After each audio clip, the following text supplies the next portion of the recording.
Doctor. In the TARDIS. Next stop, everywhere.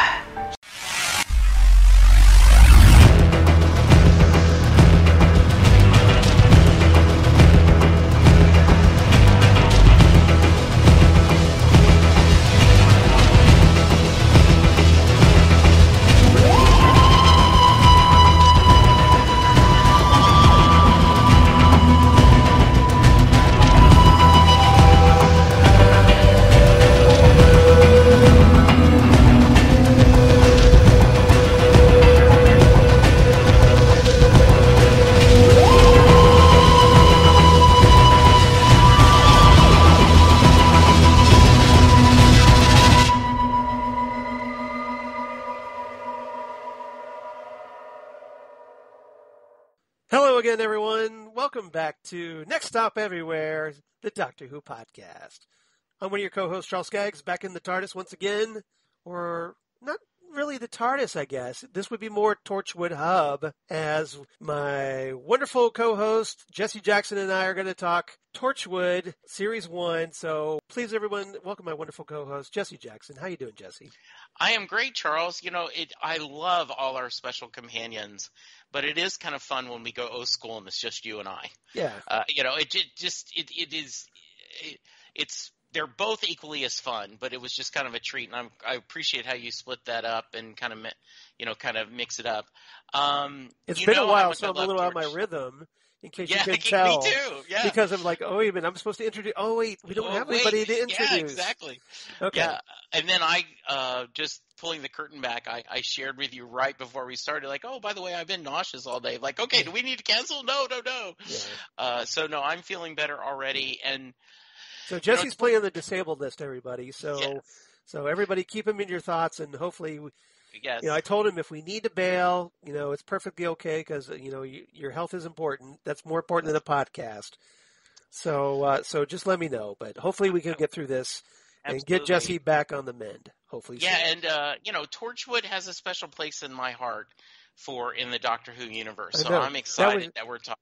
Torchwood was your gateway, as we've talked about several times. It was, absolutely. So here in episode 226, we're going to be discussing They Keep Killing Suzie. This was the 8th episode from Torchwood Series 1, all the way back in 2006. So we're looking 15 years mileage on this one already.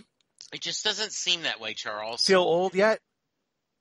I always feel old, but yes, it is. This was written by Paul Tomlin and Dan McCulloch, who never wrote for Torchwood ever again. Directed by James Strong, who actually directed some very notable Doctor Who episodes, including Voyage of the Damned, Partners in Crime, that was the first one that reintroduced Donna as an official companion, and Planet of the Dead from David Tennant's final series, the series of specials from 2009. Yeah. All good, and I don't know about you, Charles, but I actually think this was a pretty well-written episode. Mm-hmm. I thought it was very clever in how they unfloated the plot as we talk about it. So I would have liked to seen them do a couple more episodes of either the main Doctor Who or, had done more Torchwood. Yeah, well, we got requests because, hey, it's April, so once again...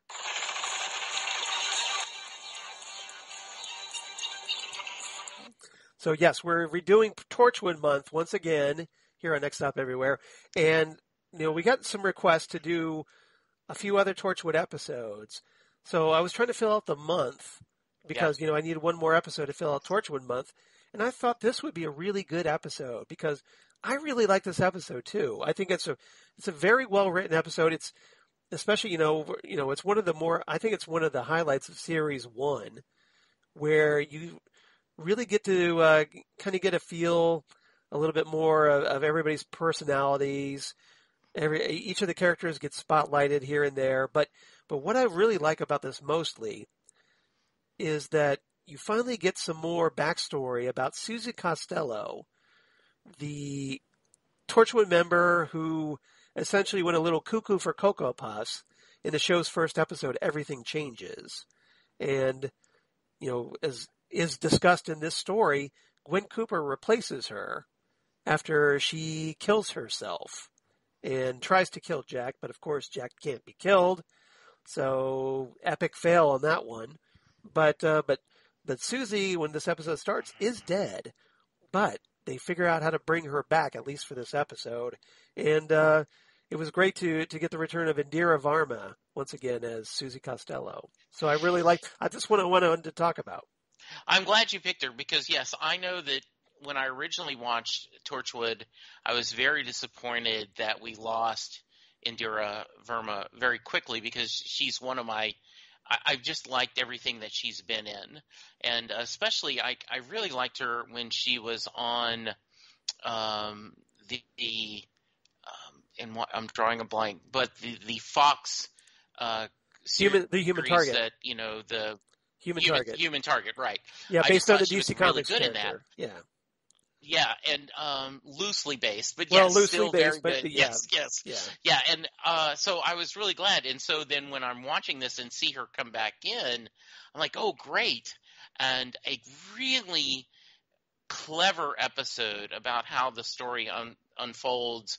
And so, yeah, this was a good one to pick, Charles. Well, thank you. Yeah, I thought so. I thought it was an interesting one that would make a good discussion. So we'll see if I'm right, I guess. Stay tuned, everybody.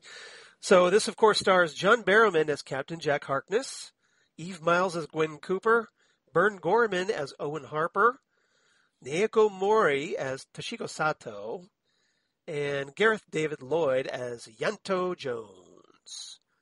Where, Series 1, so they're all alive at this point. Hooray. And even Owen's alive still at this point. He doesn't die until next season. But, like we were talking about, Indira Varma is one of the guest stars in this one as Suzie Costello. Like I said, she was in the episode Everything Changes, the very first Torchwood episode. She also reprises Suzie, if you're a Big Finish audio fan, for the Torchwood audios that Big Finish does, including the stories Moving Target, Sync, and the Torchwood Archive.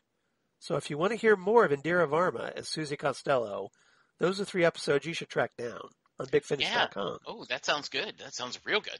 And recently she's notable because she's played the character of Piety Breakspear on the series Carnival Row.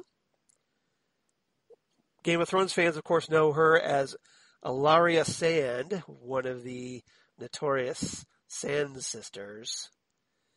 And,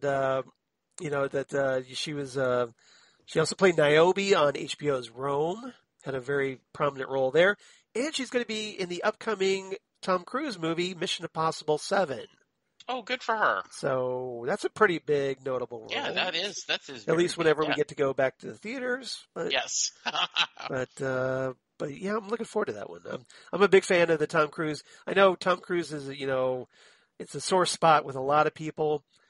Tom Cruise, the Mission Impossible movies are my Tom Cruise guilty pleasures because, I was a Mission Impossible fan before I became, knew about Tom Cruise. So consequently, this is my pass to myself. Like, I don't watch any other Tom Cruise movies, but I will watch the Mission Impossible movies.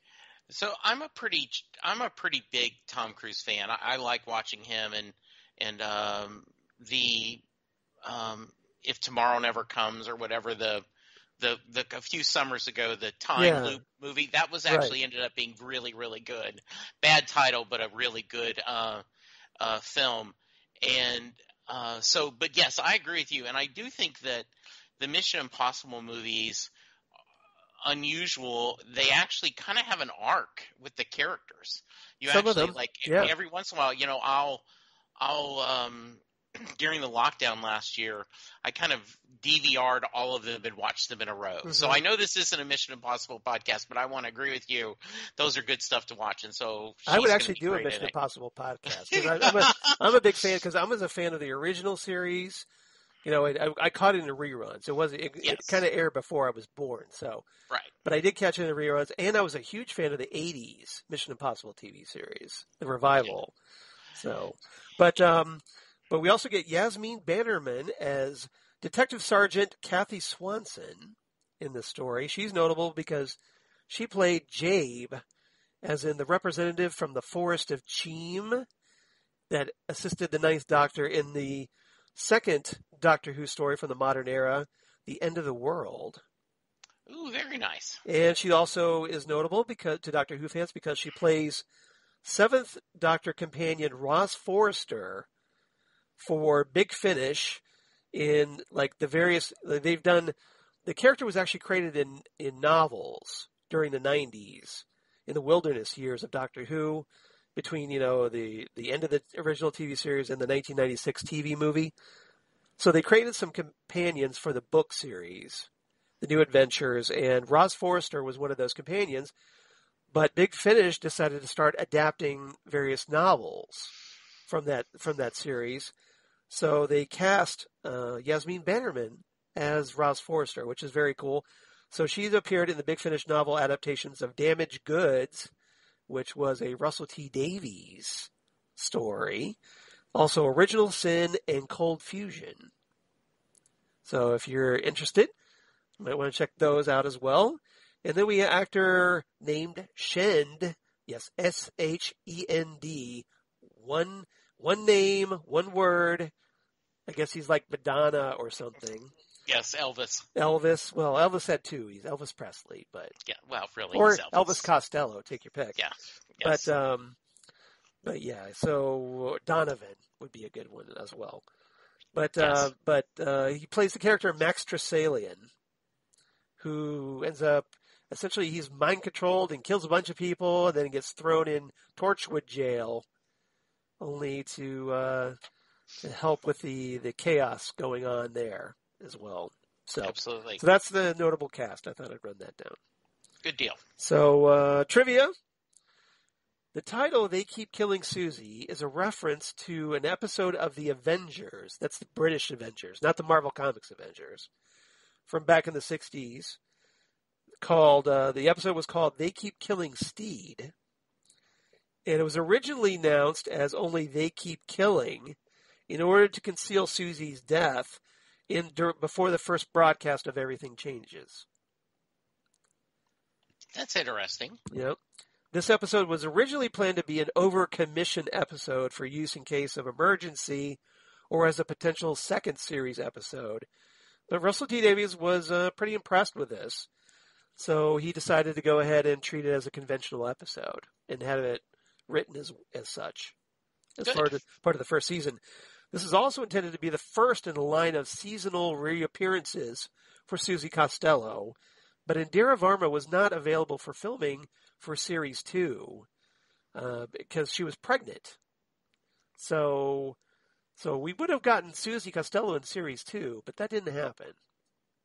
Oh, that's kind of a shame. So I'd be really curious how they bring her back after, that they killed her again. Yeah, that would have been interesting. Because the Resurrection Glove was destroyed at the end of this episode, as we'll talk about. But remember, gloves come in pairs. Yes, they do. Yeah, exactly. And I'm sure that was probably the setup for that, right? So probably somebody would get their hand at least on the other glove, and that would result in Suzie being brought back again, I guess.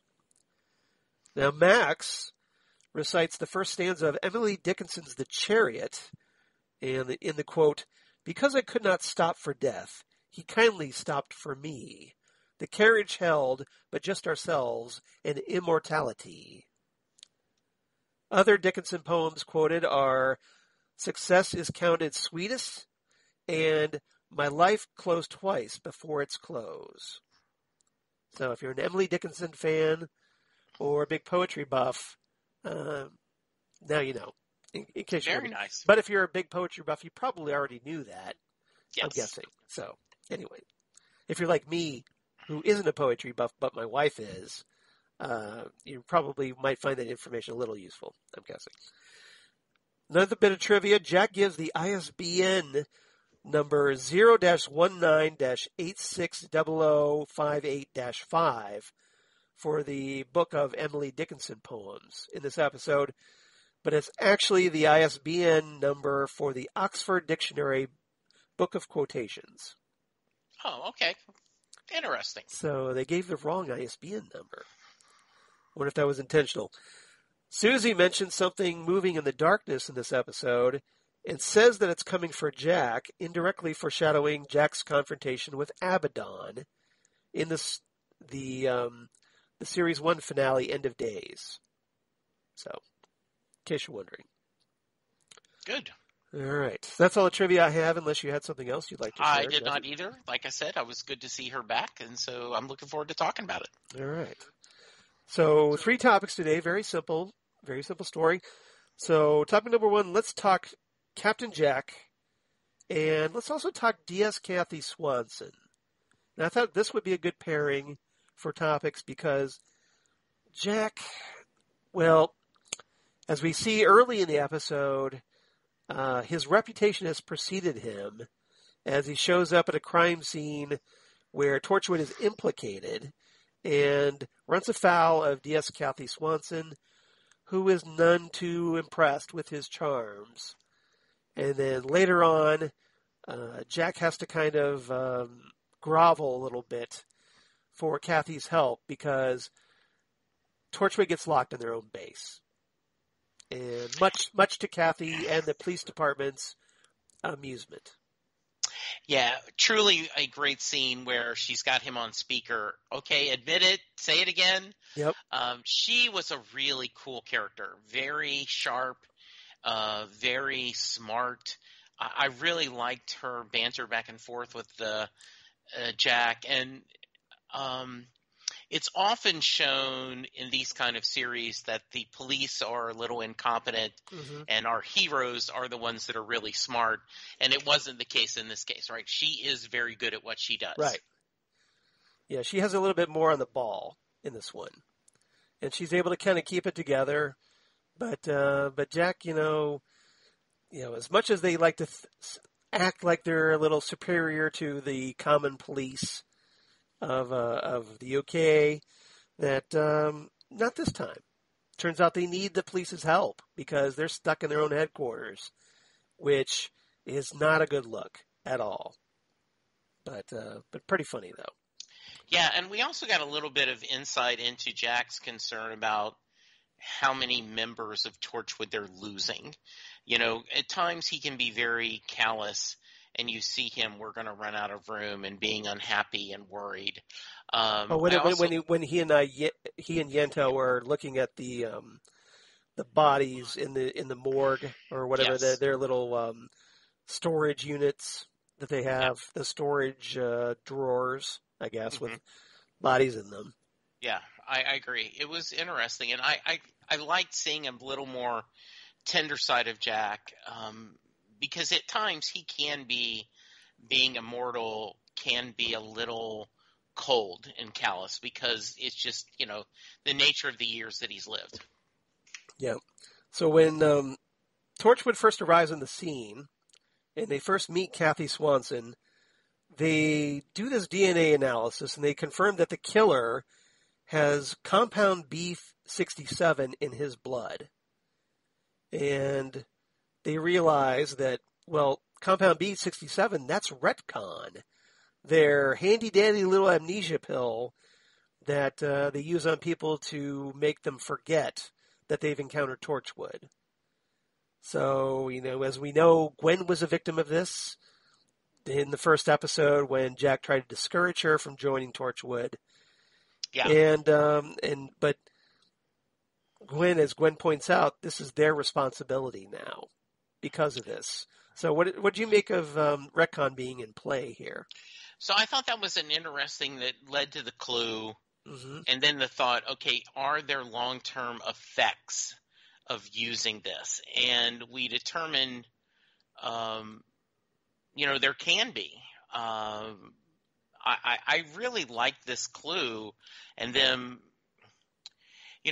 Gwen is the moral compass of the show. Yeah. And they set this up very early. I know this is 6th or 7th episode of the first season.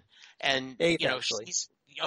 She's very much being this, hey, this is our fault. We've done this. We need to clean this mess up. There are people dead and we might be responsible for that. She's already taking responsibility for Torchwood. Yeah. Yeah, I think so. And let's see. So, after Jack and the team escape their own prison of their own headquarters, thanks to Suzie's sabotage, Jack ends up having this confrontation once again with Suzie, and then we'll talk about Suzie in our third topic. But I wanted to kind of get Jack's perspective on this because in this scene, in this final climactic scene, Gwen is being held prisoner by Suzie, has essentially sucked the life force out of her, and so Jack essentially has to make the decision, well, to take Suzie off the board to try to save Gwen's life. Yes.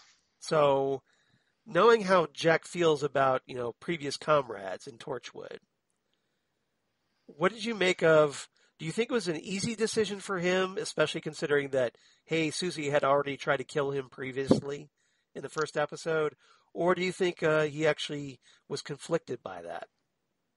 So, I think you can make the case for both. I'm going to make the case that it was an easy decision for him because Suzie had become she had killed herself, right, and that she had this elaborate scheme and had killed other people. She wasn't the actual tool, but she was the person that manipulated people being murdered. So I think in that case, it was easy for Jack to decide, okay, Gwen good, Suzie bad, let's make a choice. Yeah. And that's oversimplifying it, but I think that's probably what it would have to be that simple because in that moment, seconds mattered. So, that battle, but I mean that showdown. Seconds did matter, so he had to make it pretty quickly. So that was probably his pros. He's probably formulating this pros and con list in his head. And that's what he came up with. That's how I see it. Taking Suzie off the board. All right. Anything else about Jack in this episode? He does get a little bit of a romantic fling, at least flirtation with Yanto at the end of this episode. Yeah, go ahead. I thought that was really nice. It is. I wonder. I had been warned when I watched Torchwood that it had more adult themes as far as, a little more violence and certainly a little more sexual. Yeah. And I wonder how the traditional Doctor Who fans like yourself felt with this. Like, wow, I don't know if this is Doctor Who, or were you just happy because this is in the Doctor Who universe, but it's more an adult, show. Yeah, it's its own show. I think a lot of us were okay because as I recall, as I go back through the years, yes, showing my age here, that when Torchwood was first announced, it was essentially, announced along with, the Sarah Jane Adventures and with the premise that, Torchwood would be the for mature audiences version. And Doctor Who would be the family show for the entire family, and the Sarah Jane Adventures would be, Doctor Who essentially for younger kids. Exactly. And, and teens of that. So consequently, I don't think it was a problem because, they did establish, they were pretty upfront about it. They were like, look, this is not going to be the family show that Doctor Who is. Right. This is going to be something for skewing a little older. And so consequently, they're gonna cover racier topics.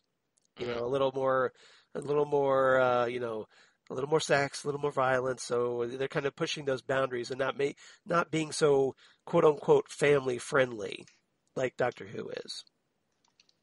So as far as we're concerned, it was just we were cool with it. We can, especially hey, Captain Jack's getting his own show. We kind of knew what Jack was anyway because of seeing how he was on Doctor Who. Yes. So a more adult show definitely kind of suited his character. Yeah, and I think it's interesting. He is a true equal opportunity, bisexual. I mean, yes. it does not matter to him if you're if he finds you attractive, he finds you attractive, and it doesn't matter He's whatsoever. an omnisexual. He will Absolutely, he will yes. F anything that moves. Exactly, he will. If you have a lake nearby, the fish stop swimming. I'm just Yes, saying. Yeah. exactly. All right. So, anything else about these characters? Can't think of anything. All right. We're just breezing right along today. All right. Topic number 2. Let's talk Owen, Tosh, and Yento. Yeah. So, our Torchwood supporting cast. Did you enjoy seeing these characters again, first and foremost? I did, and because we talked, last time we talked Torchwood, we were discussing Children of Earth. Right. So here we are. We're back at the beginning again. And I like these characters. They are not the most likable characters. Mm-hmm. Once again, with the adult themes, they are not necessarily likable companions and enjoyable. You don't think Tosh and Yento are likable? Okay, so let's think about this. Beep, yeah, beep, but Owen beep, isn't. Backing up. Owen isn't. Yes. No, Owen isn't. Right. I think Owen is the one I'm specifically thinking about, right? Okay, that yes. Owen I would hope can so. be very, yeah. Yes, no, I really like, Tosh and Yonto, but Owen can be really a jerk. Right. But I love seeing all of them together and the interactions between each other. They're a good team. Mm-hmm. And I like I know I keep talking about this, but this was a nice mystery. Yeah. Of how did this happen? What did this going on? What's this person's connection to Suzie? And then we find out there is a literal connection, that one thing leads to the other, leads to the next, Yeah. Because she didn't feel comfortable sharing things with her teammates. Yeah. And they all were kind of, I don't know, we just worked together. And that's, you like to think that all of our heroes in this small group would be best buddies, but, there are people that we work together with in our individual jobs that we like them, but we don't know much about them. Yeah. One of the things I like that in this episode, there was a good scene where it featured it was Tosh and Suzie. And Susie's kind of sitting down by Tosh's console and trying to kind of just, banter a little bit, just to kind of have a conversation. Yeah. And Tosh has zero time for Suzie. She Right. could care less. And then when Suzie finally asks her about it, Tosh is all like, look, this place used to be an honorable place to work before you. And really shuts her down hard. She's like, I used to enjoy coming in here and feeling good about the stuff that I did until you did what you did. Yes. So what did you think of that moment? I liked it a lot, Charles, and I like the idea that, of course, we've known that... Because we know Tosh is so shy. Yeah, and we also know that Torchwood has a long history of not necessarily doing the best things. Mm-hmm. The right things. I mean, I know that I was a little surprised when we went back and watched the first time I watched Tooth and Claw, and then we watched it again, right? Mm-hmm. Yeah. That the idea that Torchwood was built to be against the Doctor, not Unit, not this helpful person, but actually we're going to fight against our own, we have to have our own thing because there's this alien out there that we can't control. And that really had to throw you because you came from Torchwood to Doctor Who. Exactly. Not so vice wait versa. A minute. Yeah. Yeah. Wait, no, that's wrong. So yeah, I like that. And I do think that Owen wouldn't even talk to her.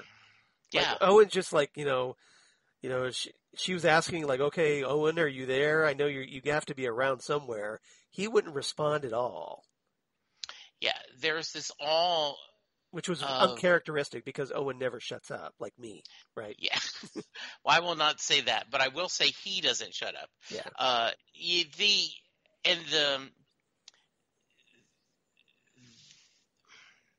the awkwardness, right? The Right. tension between that helps set the episode. And you do get the feeling that maybe they like Gwen a little better. Mm-hmm. And they feel a little guilty about that. And I think, Gwen may feel a little guilty. I'm not here to replace you. Right. I just took the job that they needed. Yeah. Yeah.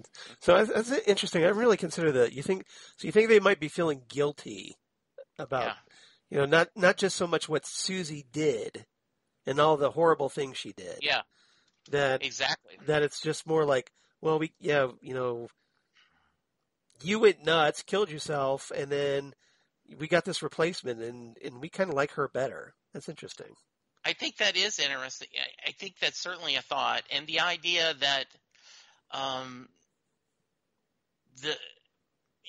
we have the established that Torchwood is not a safe place to work, and so by being reminded that one of your peers went crazy, killed herself, and now you're also, now she's back from the dead. Yeah, that's just weird. Yeah, it's kind of like a if you were in a standard office and you had an employee that like essentially yelled at the boss and really unloaded, made a huge scene, and then quit abruptly.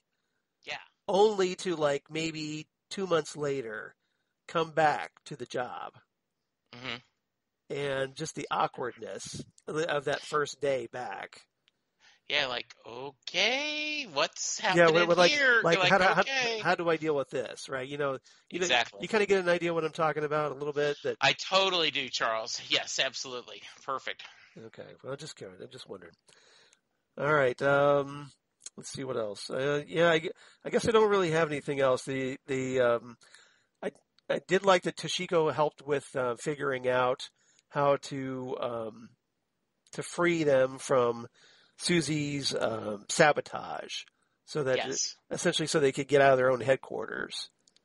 Yeah, using the ISBN code. And what's interesting, right, is that the long con. Mm-hmm. And when we're going to move to Suzie, and I know in a minute, but just the idea. This is not. I mean, this was something she had pre-planned in advance. Mm-hmm. That was actually pretty complicated. Yeah, it was. It was pretty elaborate, and we probably should go ahead and just switch topics unless you had anything else you want to talk about. No, I am good, Charles. Okay, so since you brought it up, let's talk about that a little bit. So Suzie comes up with this ridiculously elaborate plan that's hinging on all kind of what ifs. And apparently what she did was, before she died, she arranged things so that if she ever was dead for a certain period, some like post-hypnotic stuff would happen with this guy Max. He would go around killing various people, blaming Torchwood for it by writing Torchwood in blood on the wall. And eventually she was with the intention of, like, I'm manipulating these events so Torchwood will have no choice but to bring me back from the dead. However I die. So what did you make of that plan? Well, first off, you go, how messed up is that plan, Charles? Right. Who comes up with something like that, right? And why did you think you were going to die? And why do you think it's a very callous, evil plan? Like, I'm going to have these people get killed so that they'll be forced to bring me back to life. Just seems really manipulative and just well, it just kind of showed what's kind of a psychopath she was. Yes, exactly. Because, not caring one whit for any innocents that would be killed, all she cared about was being brought back from the dead. One of the things that I thought was really interesting that we haven't discussed yet was, so after Suzie's plan, Gwen finds out that Suzie, her father, has cancer. And she blames Jack for giving her the access to the one thing that could save him, the glove. So I kind of wanted to get your thoughts on what you thought of Suzie essentially manipulating Gwen. Because as we find out eventually, that Suzie is, she's got some problems with her father, some serious issues with her father. And that's when the whole big reveal happens. So I want to get your thoughts on the way Suzie worked Gwen and brought her around to earn her confidence and sympathy. So our listeners do not get a visual, but you are seeing it hook, line, and sinker. Right. I bought this totally. When you watched it the first time. Yeah. Yes. I'm like, Gwen, like, oh, yeah, of course. How unfair that you're like, let me help you. Yes. Oh, this is so nice. And then, and it's there's the joke, right? Like, I had to attend his funeral so I can make sure the SOB is dead. Right. I mean, and that is this whole, you've kept her, you've separated her from her family. She's not connected with the people from Torchwood. She's has to have this lonely person that she memory wipes so she can share everything. And how much must it mentally, tax you and to know that you could help your father if you just could, and like, nope, none of that's. So you were cool with the idea that Suzie, just even though she tried to kill Jack, which obviously didn't work, and she tried to kill Gwen, that she was just misunderstood. Just a little bit, but when you start getting the reveal that, like when Gwen's like, my hair's wet, and you understand now. What's a whole series of events? It is a series of events. So let me try to lay this out a little bit. Please, Charles. So essentially, Gwen, there's supposed to be this briefing of the team. Gwen ditches the briefing, and then takes Suzie out of the hub, drives her to this Greenleaves hospital where her dad is being kept. And just as her coworkers, just as the others are supposed to get in the Torchwood mobile and go after her, the base starts locking down. And so consequently, they're having to deal with all this. We kind of talked about this when we were talking DS Kathy Swanson and Jack, but so they're dealing with the lockdown of the base, trying to get out of that. But Gwen, she's on the road with Suzie in the car, in the passenger seat. And, Suzie's kind of playing this up. She's all frail, and, she's got this kind of scarf around her head and just looking very fragile and, non-threatening. It doesn't really have a Thelma and Louise vibe, but you've got that right. Like, we're two women, But you get my point. They were together. really trying to sell that Suzie wasn't a physical threat to her. Exactly.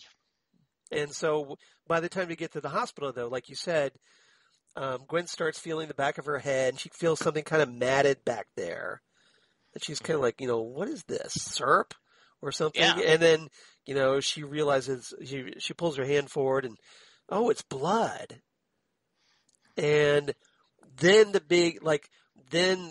mask comes off of Suzie. And it's like, mwahahaha, I have actually drained your strength. It's like a total supervillain thing. I've totally drained your strength, and now you are the one who is getting the gunshot wound while I am gaining in power. The old, like a whole, Silver Age comic book villain.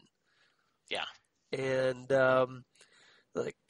stealing the hero's power and then making them the weak one. And, so what did you make of that twist? I loved it.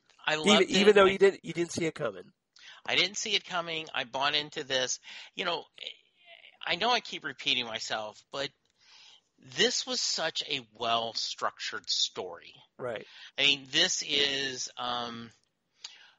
Harlan Coben is one of my favorite writers, and he writes mysteries that are incredibly intricate and have a lot of twist in them. Right. And in his latest novel, you find out that someone who committed, like someone you would not have expected commit a murder for a reason you wouldn't have expected. It's the name of the book is When, Okay. and it is absolutely fantastic. So you definitely recommend this, it. Yeah, this is that kind of story. And we talked, right, that it's a shame they didn't write more either Torchwood or Doctor Who episodes, because this is a really well-structured story. It's one of the enjoyed reasons it. why I wanted to discuss it, because I thought it Yeah. was a cool story. Yeah. Yeah, and I think one of the things I always enjoy visiting with you about, and also when Tom joins us, is both of you are writers, Tom and Zoller, friend of the you guys show. view Yeah. this as not just as a, you look at the mechanics of it, not just I as someone who's experiencing it. And Right. so I imagine this would be something we're like, okay, they did a good job on this. And to have her, she's such a likable character, the actress. We've gone Indira on and on Varma, about that, how much, to have her become super villainish and to do that. And it also makes for a great climax of Jack having to choose between them, which is easy for him, Right. and how you can't kill Suzie, right? They keep killing Yes. Suzie, which Yeah. they're not. She's just not dying. Well, he basically unloads his revolver in her, and shot after shot. But it's kind of like Michelle Pfeiffer's Catwoman at the end of Batman Returns. She's all like 3, 4, or 4 or 5, still alive. That's what it was. Yeah. So she's still kicking, and it's only because when that they figure out how to that the solution is not just to try to pump bullets in her. It's like you have to destroy the gauntlet. The resurrection glove. And so interestingly, it was Tosh that decides that she's the one who gets a gun and shoots and destroys the glove. I don't know how metal just kind of explodes like that, but okay, it did. Well, I was thinking that too, right? Like, shouldn't it just be a hole in it? Yeah. Like, I would think you have to throw it into acid or, I half expected like smoke coming out, that the whatever mystical energy was inside got released when it was like, you got me. Instead of blood, it would be like a mystical smoke or something. Yes, no, I agree with that. Yeah, but it kind of exploded. Yes, it did. So like it was something in the something in the microwave, like a piece of steak that you were trying to reheat and you put in there way too long and it just kind of went kablooey. Yes, I agree.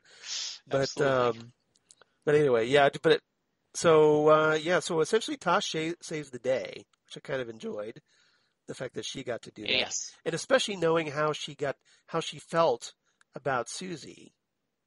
We had talked that Suzie essentially ruined Torchwood for her because, she felt that Tosh felt that this was a respectable place to work for, an honorable place, and Suzie took that away because of betraying the team like she did. So this kind of gave her a little vindication in the process. It does, and it gives a chance that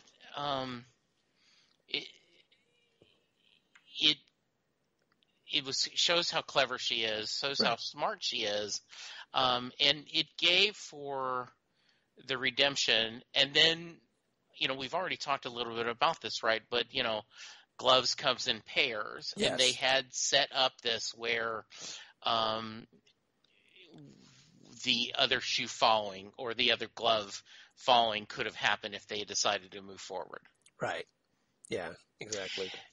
Suzie also set that one bit where she said that she told Jack that, something is in the dark, something is moving in the dark and it is coming for him, which is what we talked about was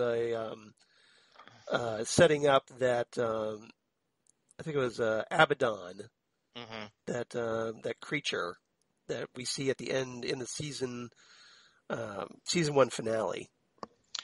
And as sometimes shows overstay their welcome, maybe Flash.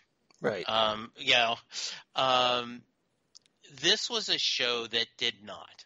Like, I could have easily gone 2 or 3 seasons of just cases of the week with this core group that we have right now. You know, one of the things you talked about earlier in the episode was how good it was to see the gang all there. Because, you know, when we did Children of Earth, you know, they're gone. You know, well, 2 of them at least, you know, Tosh and Yeah. Owen are gone by this point. Right. And I would have loved to have a couple of seasons of Tosh and Owen and Yanto and Jack and Gwen, especially with the shorter series that the BBC does. Yeah. Because that was just a really strong cast and a really interesting dynamics between them. Yeah, I know that Big Finish has done some Torchwood audios. Maybe when Holly gets here, we can ask her about that, we should because love to check that out. I think she's been listening to them. So she might. I don't know myself, because I buy so many Doctor Who audios that I don't have money for the Torchwood audios. Exactly. So yes. so it's like I have to draw the line somewhere, right? Mhm. But maybe Holly can point us in the right direction if they get the entire original cast back. Okay, yeah, that would be interesting to know. So, or if, you know, hey, any of our wonderful listeners happen to know, like Holly, because I know you're out there, Holly, hopefully listening, that you could drop us a line and let us know if there are any Big Finish audios with the entire original Torchwood cast. Yeah, together. That would be interesting. Yeah. Good. All right, because I know there's been, you know, like members here and there, but I don't know if they're all together in one. I hope so. Yeah, I'm not sure either. Good. All right. So any other thoughts about Suzie? Essentially, Jack writes her off as death by Torchwood. Yeah. When they shove her in the locker, once again. But and like I said, you know, when we were talking in our trivia, that they had intended to bring her back again in series 2, but because of Indira Varma's pregnancy, that wasn't possible. Yeah. So we didn't get Suzie again, which is kind of a shame. It is kind of a shame, because she kind of made a good recurring villain. Although I would have been really mad if Torchwood, or especially like Gwen, had fallen for her sympathy act yet again by this point, because it's like once okay, twice, yeah, exactly. You know, but 3 times. Yeah, now come on, let's move 3 on. 3 times guys. they would have been asking for to be betrayed at this point. Absolutely, yes. All right. So anything else about this episode that we didn't talk about? No, I think we covered it, Charles. It was as I said, just really, really super episode, and that you know, really nicely done. Excellent. Yeah, I agree. Yeah. I really enjoy this one. Do you have any favorite quotes you'd like to share? I do not. I did not do my homework this time for reasons that you and I understand. Yes, I know. So do you have a couple handy? I actually do have a few here I'd like to say. So Detective Sergeant Kathy Swanson with Captain Jack Harkness saying, where Detective Swanson says, "Are you always this dressy for a murder investigation?" And Jack replies, "Of course. What, you'd rather see me naked?" And she, you know, Swanson kind of rolls her eyes and goes, "God help me, the stories are true." Well done. So that was good. Let's see what else we got here. Owen talking to Jack, where Owen says, "Still, at least we've got a head start. If it's someone we pissed off, that narrows it down to, 4 or 5 million." And Jack replies, "And that's just the humans." Let's see. Gwen with Jack. Notice Jack seems to be a current theme here. Yes. Gwen with Jack, where Gwen is saying, "Have I got this right? When I die, you get to keep all my possessions? My whole life's going to get stashed in a locker?" And Jack replies, "Rules and regulations." Gwen says, "What if I leave all my stuff to Reese?" Jack says, "We'll stash him away too." Very nice. The question is, of course, is he kidding about that? Because remember, at this point, Yes. he doesn't like Reese, I don't think. No, he doesn't. Yeah. Reese doesn't like him. So, but if, it gets better between the two. Yes, it does. Especially after Gwen finally marries Reese.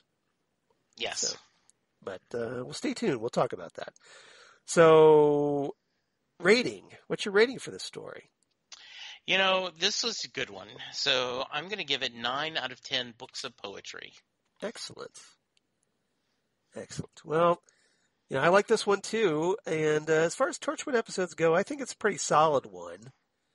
I don't know if it's my favorite, but I really like it. So I'm going to give it 8.5 out of 10 Risen Mittens. Nice. As nice. Yento likes to call the Resurrection Gauntlet. Yes, I love it. Great. Yeah, the Risen Mittens. Well, Tosh's suggestion was the Resurrection Gauntlet, but yes, but Yento has to come up with something cute, so he goes with Risen Mitten. Absolutely. Yeah. Good. I prefer Tosh's personally, but that's me. Yes. So reverse the polarity. This one's a little tricky because hey, we're talking a Doctor Who story for a Torchwood episode review.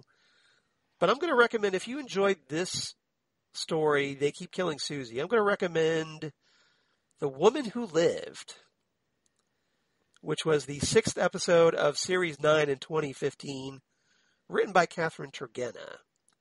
And this is from the Peter Capaldi era, where alone and on the trail of an alien artifact in 1651 England, the 12th Doctor interrupts a highwayman known as the Nightmare, carrying out a highway robbery of Lucy Fanshawe. The Doctor finds the artifact in the coach's luggage, but the vehicle drives off before he can take it.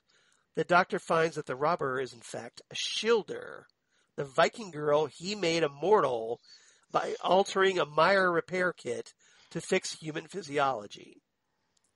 So there's your major connection. So we have someone that was brought back from the dead. Mm-hmm. And, they go through the story where Shilder and the Doctor steal this artifact together. They try to escape this ambush by this rival highwayman named Sam Swift, not Sam Smith. He's a singer. Not a highwayman as far as I know, anyway. But ultimately, Shilder, after being given another Meyer repair kit, attaches the artifact to Swift's chest after he gets killed and brings him back to life. So that essentially she redeems herself with this death by, saving this character that she had killed. And essentially that Shilder states at this point, after being redeemed by the end of the story, that she will remain the Doctor's friend and will look after those that the Doctor leaves behind. Yeah. So a little better turnout than Suzie Costello. Just saying. Yeah. That was I love those episodes, and it was kind of nice to see, Arya Stark in the Doctor Who universe. So, right. Yes, very nice. Yeah. So, it's a pretty good one. Maisie Williams is always fun. Yes. She's great on Game of Thrones, great on Doctor Who, and she's also great in the movie The New Mutants, based on the Marvel Comics characters, where she plays Wolfsbane, which, if you have HBO Max, you can actually check that out now. It's on HBO Max. I was going to tell you, it premiered Saturday night, right, on regular HBO, and I DVR'd it. So it is on my list to watch this week. I recommend it. It's actually, it kind of got, dismissed, I think, because of the multiple delays in getting the movie out and because it was essentially Fox's last X-Men movie. Mm-hmm. But it's worth your valuable time. I enjoyed it. Lori enjoyed it. Good. And she knew nothing about the characters. I was a big fan of the characters. Yeah. But Maisie Williams is great in it. So if you loved her on Doctor Who, you might want to check that out. Oh, good. I will. Good. I did not know she was in it, so now I want to watch it even more. Yeah, she's great. She's fantastic. All right. So listener feedback. We have 2 this week. Hey. And there's two of us. That's convenient. It works out pretty good. So do you want to take Holly's or do you want to take Dave's? You tell me. I got Holly's up. I'll read Holly's. All right, why don't you go for that? I'll follow with Dave's. Okay. Hey, Charles and Jesse.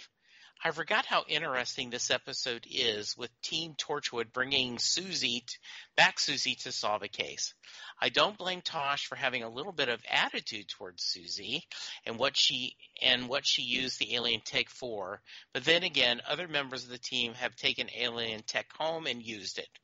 Right. The Risen Mitten can also be renamed to the Unrisen Mitten with what the team finds out about it draining the life force from the person using it to bring someone from the dead back to life. And Suzie's plan becomes even more devious. Jack talking to Kathy in the local police precinct. There you go. To try and get help unlocking their lockdown was a nice scene. Yes, it's not funny, but it is still a little bit funny. You think Jack would have thought of almost everything. I wish we could have seen more of Kathy, but then and this is Torchwood, and we're talking about let's see, and but then again ordering pizza with a and the name emblazoned on the side of the vehicle, shrugged shoulders. As we know, the reason why Suzie wanted to come back, daddy issues, so they never have really been mentioned in the Big Finish audios. Maybe someday. There we go. She's mentioned a little bit. Yeah. Suzie, you wouldn't have liked the events of Miracle Day 1, but just saying. Bye-bye, Glove. Hello, happiness. No team loneliness. Gwen made it out alive. Ooh, I like that. A little Everly Brothers. Yeah, exactly. Bye-bye, Suzie. Bye-bye. Apologies. Didn't think we would Everly catch Brothers. that, did you? And we did. And we can see the relationship starting to blossom between Yonto and Jack. Yonto also reminds Jack that Gloves comes in pairs, which comes into play season 2. I'll wrap it up here. Holly from Wisconsin. Thank you, Holly. That was great. Yeah, very musical this week, Holly. Yes, I love that. I like that. Let's get more of that. All right.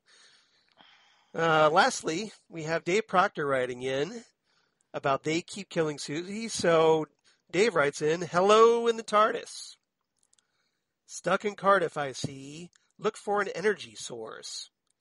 Pretty good Torchwood. It deals with a very dark subject for sure. Also, be careful what you ask for. Eternal life or resurrection power. Both have dire consequences. I like how this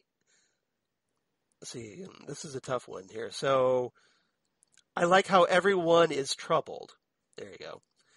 That sounds strange, but if they were no longer troubled by these events, they would no longer be effective, right? It happens in many fields, including some I've worked in. One feeds on the feelings and detaches from what most people relate to. This job would be the pinnacle of that. Clearly, suicide was Suzie's answer, as it is for far too many.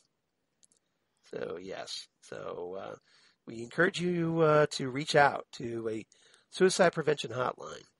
Absolutely. I'm going to put that a little side there. Perhaps seeing it on TV will help someone see the warning signs and avoid this finality. Hopefully. Too often we don't talk about these things and ignore our own issues and our friends' issues. Yeah, we need to be more direct about this and not be, I agree with you, Dave, that we need to be more open about these kinds of things. I know a lot of people feel uncomfortable talking about these things, but given the alternative, I think a little discomfort is a good thing, preferred thing, considering what could happen. That's just my soapbox, I guess. I agree. Yep. So one wouldn't think this would make for good TV, but I say it's attempting to do what more people should attempt: confront the evil. Reach out and help. Thanks for doing this episode. 10 for 10 for effort, 9 of 10 for execution. Nice. Very good. Right. Thank you, Dave. Have a wonderful week. Be well. Thanks, David K. Proctor. Good. Thank you, Dave. Dave getting very serious on us, but with good reason.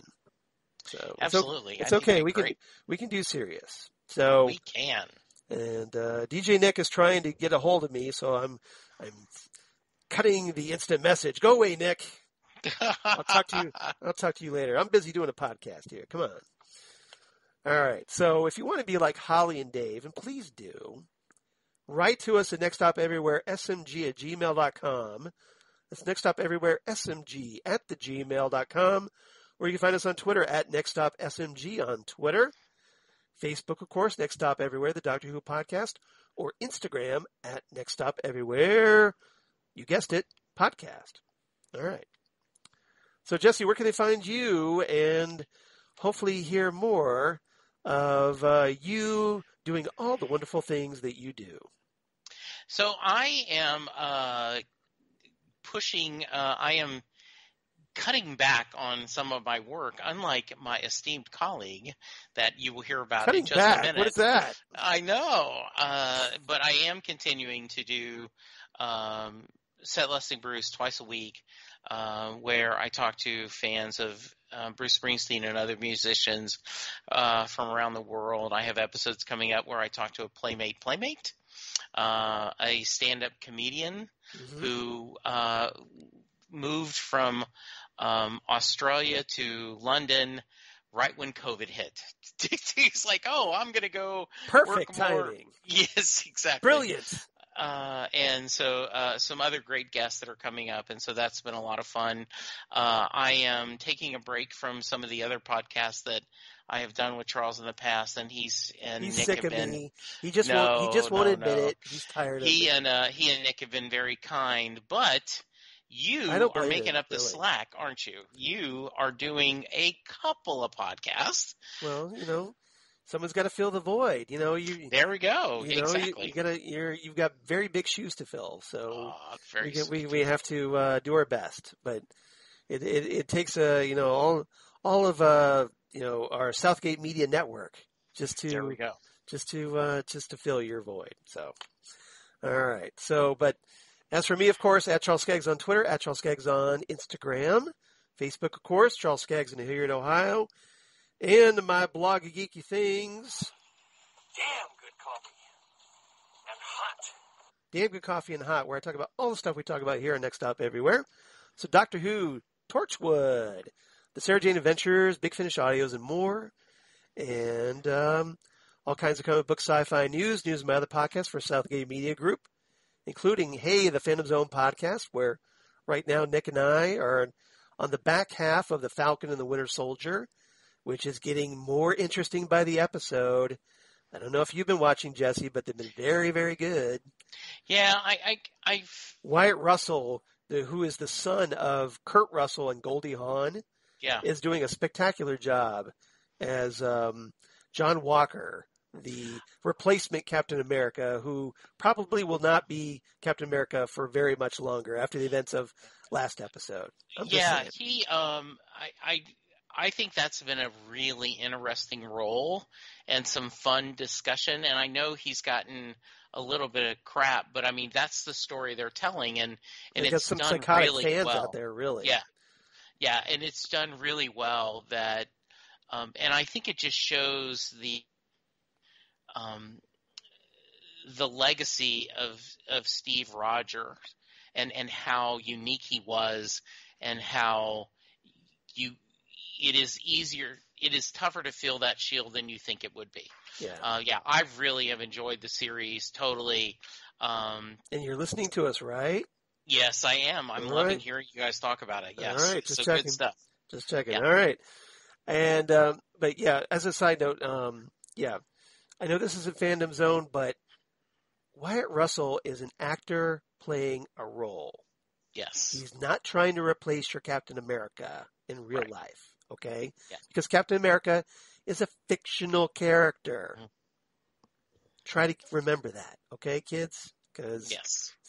I know most of you get that, but yes, there's a few of you out there that don't. Just don't give yes. Yeah, that may need a little reinforcement on that. And so try to keep that in mind, okay? All right. Just do that as a favor to me, and especially to Wyatt Russell.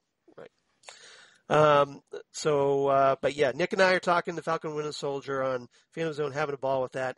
Goes with the Twin Peaks podcast, where Zan Sprouse, whom you've heard here on Next Stop Everywhere, of course, and I just finished up discussing On the Air, the very short-lived ABC sitcom that was produced and written and directed by David Lynch and Mark Frost from Twin Peaks. Had some Twin Peaks actors in it. And coming up next, we're going to be discussing, and this is another interesting one, Hotel Room, which was a 3-episode anthology series on HBO that was directed, the first and third episodes, by David Lynch, and featured, again, a number of David Lynch veteran actors, but also some actors he's never worked with before, like, Mariska Hargitay from Law & Order Special Victims Unit, or Crispin Glover from Back to the Future and American Gods. So especially if you take a look at an actor like Crispin Glover and you think, that's an actor that really should work with David Lynch, he finally does. That's cool. That's very cool. And so, and unfortunately, for whatever reason, HBO doesn't have this on HBO Max. But it is available on YouTube. So if you want to watch all 3 episodes, there actually someone was kind enough to upload all 3 episodes in one batch. So it's like an hour and a half long, because these were like half-hour episodes. And we're going to break it down by each episode. So 1 episode of our episodes for each of the 3 episodes. And I hope everybody checks that out, because I think it's going to be a very interesting discussion. I haven't watched these episodes. Zan hasn't watched them since 1995. So this should prove to be a pretty good discussion. Good. All right. Very nice. Yeah. So everybody check that out, please, on Ghost with Twin Peaks podcast. And then lastly, but certainly not leastly, Drunk Cinema, where Zan and this is our side gig where we have adult beverages, adult conversation. And we just finished watching Forbidden Planet, the 1950s classic. Jesse, I don't know if you've had a chance to listen to that one. But I really enjoyed y'all's discussion. I had told you that I enjoyed the movie. I liked it a lot. It is a very good, movie. I mean, it is from the time, right? But there is a lot of, if you watch it as a historian, it's kind of wow. It's a special effects innovative. Yes, it is. Movie. And storytelling. Yeah, exactly. So it was essentially almost like a proto Star Trek. It really is. And I heard you guys talked about that, and I really enjoyed that. Yeah, so if you're kind of curious, check it out. And then coming up for our 9th episode, sadly, unfortunately, we're not going to be able to record this week, so we might have to wait another couple weeks. But we will be discussing Kung Pao Enter the Fist, the 2002 martial arts comedy film by Steve Odenkirk. And if you've ever seen this movie, it's kind of an obscure cult classic, but it's a very funny movie. And what it does, it essentially takes like an old, like late 60s, early 70s martial arts movie, and it redubs the dialogue and makes a brand new story out of it with some new footage interspersed, like, Odenkirk and some other new actors like melded into the movie. Okay. And it's very funny. I would essentially describe it as it's like if Mystery Science Theater and the movie Airplane had a baby. Okay. This is what you would get. Very nice. If you can picture that. So Kung Pao Enter the Fist on Drunk Cinema. So that'll be our episode 9. So I hope everybody checks that out when we get it recorded here in a couple weeks. All right. Jesse, this has been quite the challenge to get this episode recorded. Yes, it has. But I think we finally got there. Our listeners have no idea. Yes. So thank you, Charles, for fighting the good fight and doing a good job. And this will be an episode that we'll look back and go like, hey, remember when all that craziness happened? Exactly. So coming up next time on Next Stop Everywhere, which for us will just be, like a couple days from now. Yes. We're going to be discussing here at episode 227, we're going to discuss Captain Jack Harkness. No, not the character Captain Jack Harkness, the episode title, Captain Jack Harkness, which was episode 12 of Torchwood Series 1, like the penultimate episode of Torchwood Series 1.